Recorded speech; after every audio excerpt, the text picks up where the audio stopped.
Dr. Ahmet Ergin. Today I've got 10 tips to make diabetes fun. No, wait, sorry, manageable. Let's face it, diabetes is no fun at all. It's a bummer. Finding out that you have diabetes is like finding out that your sister-in-law is coming to visit you and then live with you permanently. Doesn't mean you cannot live a mostly normal life, but you're going to have to do a few things differently. I don't understand why I cannot keep my shirt off in my own house, Linda. Here are 10 tips that will help you control your diabetes. Number 1, know your numbers. Your blood sugar numbers are some of the most important numbers that you need to know in your life, on par with your social security number and your online banking PIN. Seriously, you cannot just keep resetting that. You're going to have to write it down somewhere eventually. Continuous glucose monitoring systems like Dexcom or Libre can be a big help when it comes to keeping tabs on your blood sugar. By the way, that's not sponsored at all. Knowing when it's too high or too low gives you the power to correct your blood sugar quickly. That's kind of how you watch your kids in the store to prevent this from happening. Glucose monitoring can also help you see patterns of how your blood sugars are changing over time. The data can give you or help you determine whether you might need to make some changes in your lifestyle, and we will talk about that after a few minutes. Number 2, time your tests right. What do I mean by that? If you're using a CGM, which is continuous glucose monitoring system, you should be testing your blood sugar with finger sticks at least 1 to 3 times a day, depending on your medications. The best time to test is after a meal, although I highly recommend knowing your fasting blood sugars because your blood sugars will change drastically in between meals, before meals, after meals, etc.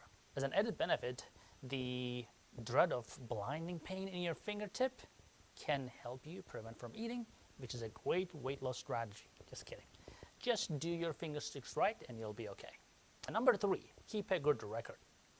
Testing alone is not enough. You have to keep your numbers somewhere too. Somewhere besides the back of your hand. Miss School is over, bro.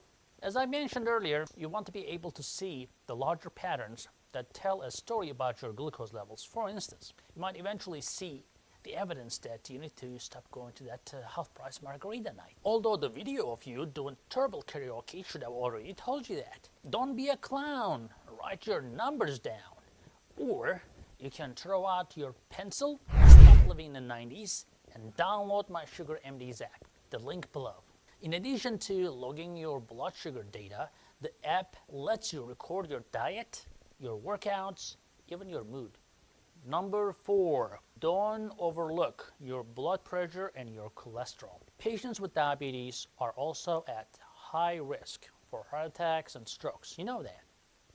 You have to find ways to keep your blood pressure and cholesterol under control. The magic number for blood pressure is 120/70. If you can stay close to that, that's great, that's cool. But anything about 140/90 means you are kind of in hypertension. 160/100 puts you in the dangerous Yosemite territory. As far as your cholesterol goes, you want to avoid letting your LDL rise above 100. Women should aim to keep their HDL above 60, while men should keep their HDL above 50. HDL does not mean honey-do list. It refers to your cholesterol. Number 5, make better food choices. Healthy eating and your habits can be difficult to change, but if you do, it can help your diabetes management a lot easier. This doesn't mean you have to go all out and stop eating everything. Just start with some simple changes you can stick to, like eating more vegetables and stealing fewer Reese's cups from your kid's Halloween candy stash. Another great option for diabetics is Mediterranean eating. It's delicious and can even help you reduce the risk of other chronic diseases. Now, if you're into that, click in the link below to learn more about the Mediterranean eating from this handsome devil. Number 6, exercise regularly. Keep up, get up, and move. No, not right now. Just finish watching the video first, and then get up and move. Or hey, do some leg lifts right now on your chair while you're watching me. I'm not going to make fun of you. I promise. Exercise offers you benefits beyond weight loss alone. It can help you lower your cholesterol, your blood pressure, while also helping you relax a little bit more easily. Even if you eke out just 30 minutes of exercise in a 30-day, you will find that you have more energy. That could be the just boost you need to finally stop doing this. Number 7, get better at managing stress. Okay. It's easier said than done. I know that. But there are a ton of great stress management techniques out there, and learning how to use them effectively can be a great news for you. And that will help your diabetes as well as your fingernails. For instance, you can avoid those long 1 hour, 2 hour arguments with strangers on the Facebook. What are you getting out of that anyway? You're never gonna totally avoid stress, but the key is finding healthy outlets for it. Open up to family and friends or a support group about how you're feeling. It's important to be vulnerable sometimes with the people you trust so that they can make fun of you in a healthy way. Exercise is another great stress management technique.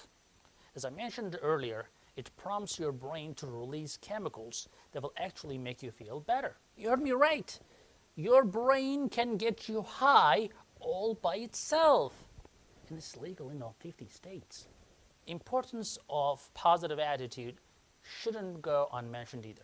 Focus on what's good in your life more often, and you might find that a lot of your stress will melt away. Be kind to yourself. Number 8, stick to your meds. I get it. Everyone hates swallowing pills or doing injections. Don't even get me started on the suppositories. But your doctor prescribes your medications for a reason. It's not a prank, not even the laxatives. Your diabetes meds in particular are crucial. They can help reduce the risk of a heart attack or a stroke or kidney disease by helping you keep all your numbers under control. Think of them as the 60s elementary school teacher that smacks your sugar with a ruler that gets out of line. This is especially important as you get older.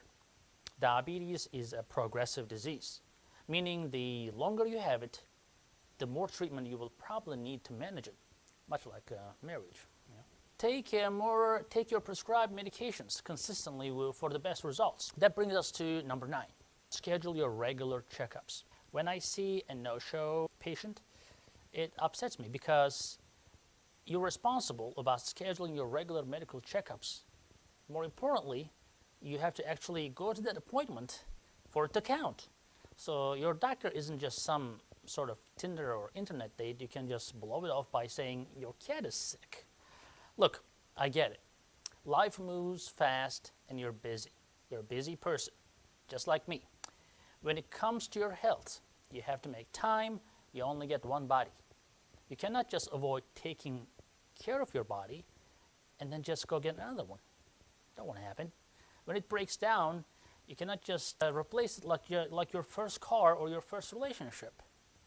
As a diabetic, you want to see your doctor at least every 3 months at a minimum for things like A1C checks and kidney function tests and so forth. Regular screenings and the lab work will give you a better understanding of how the current state of your health, and it can help you manage your diabetes and maybe even reduce your number of medications.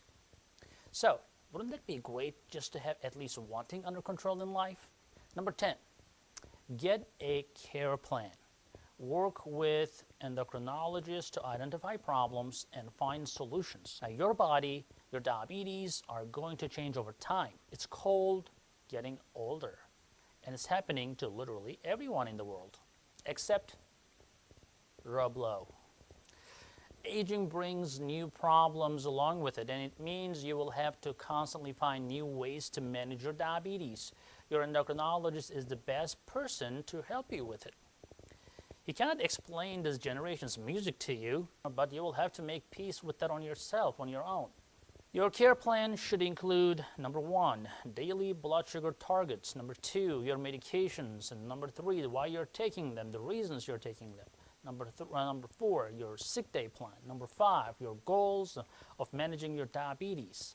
And of course, your healthcare appointments, including your ophthalmologist, podiatrist, and so on. These things will all differ from person to person. Again, that's basically between you and your physician, and that will probably change during your physician visits in time. So there you have it, 10 ways to make living with diabetes suck just a little bit less. Seriously though, living with diabetes doesn't have to be as big of a burden as some people may think. If you find yourself a great endocrinologist and follow these tips, diabetes won't impact your life any more than a slightly annoying coworker. You know what I'm talking about. Thanks for watching, everyone. Thank you. If you like what you just saw, make sure to hit the subscribe button for more great content. Or just don't. I will never know either ways. Bye.